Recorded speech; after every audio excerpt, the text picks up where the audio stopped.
سامعین ناظرین، infection control society آپ کی صحت کے لیے، آپ کی آگاہی کے لیے مضامین آپ کی سماعت کے لیے پیش کرتی ہے۔ آپ کا میزبان ڈاکٹر حسن نواب آپ کی خدمت میں حاضر ہے۔ ہر فلو سوائن فلو نہیں ہوتا۔ متاثرہ افراد کے لیے بھرپور نیند، پانی، جوسز کا زائد استعمال اکسیر ہے۔ اگر بروقت علاج نہ کرایا جائے اور احتیاطی تدابیر اختیار نہ کی جائیں تو یہ بیماری بگڑ بھی سکتی ہے۔ اس کے نتیجے میں نمونیے یا شدید دمے کی امکانات بڑھ جاتے ہیں۔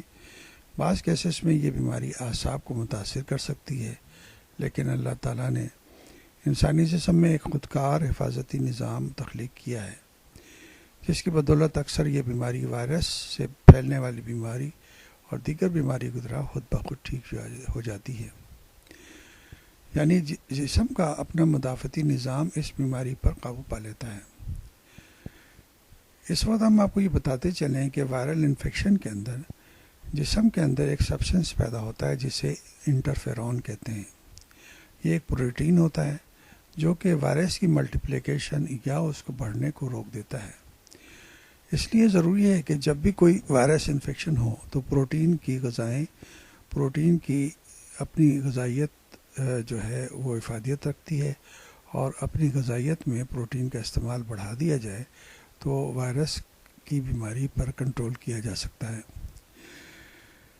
تو ایسی صورت میں وائرس کو ختم کرنے والی یعنی کہ بعض دفعہ دوائیں بھی استعمال کی جاتی ہیں جسے اینٹی وائرل ادویہ کہتے ہیں۔ ایسی کئی ادویہ ہمارے جیسے ممالک میں دستیاب ہیں، لیکن اس کے استعمال کرنے یا نہ کرنے کا فیصلہ معالج ہر مریض کی کیفیت کے مطابق کرتا ہے۔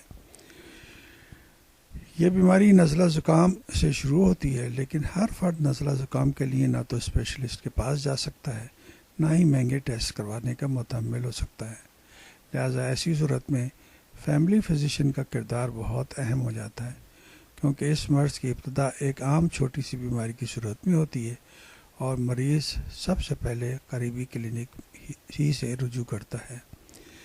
اس لیے ضروری ہے کہ آپ اپنی فیملی فزیشین سے رجوع کر کے بیماری کے بارے میں معلومات حاصل کریں، اور اگر علاج میں کوئی تبدیلی کرنی ہو تو فیملی فزیشین ہی کر سکتا ہے۔